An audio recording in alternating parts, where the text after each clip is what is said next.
મહારાજની આજ્ઞા છે શિક્ષાપત્રીમાં કે અમારા તમામ ગ્રહસ્થ આશ્રિતોએ એકાદશી આદિક વ્રતો કર્યા હોય એનું ઉદ્યાપન ઉજવણું કરવું.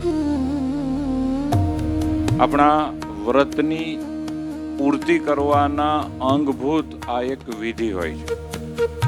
ઉજવણું તીર્થધામમાં થાય તો એ બહુ જ સારું ગણે. જ્યાં ભગવાનના કોઈક વાલા સત્પુરુષ અને ભગવાનનું સ્વરૂપ બિરાજમાન હોય એવા મંદિરમાં થાય તો એ સર્વોપરી કહેવાય.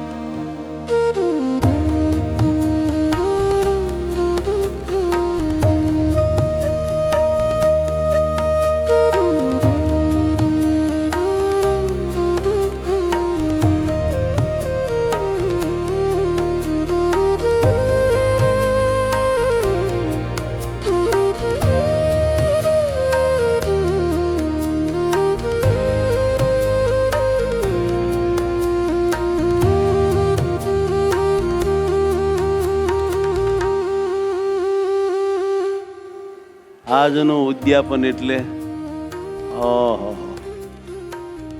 જોઈ લો જમાવટ કરી છે ને. હે છે ને યુનિક વાત. આ રીતે બધાએ પૂજા કરી હોય. આ હા કેટલા ફાવ્યા બધા.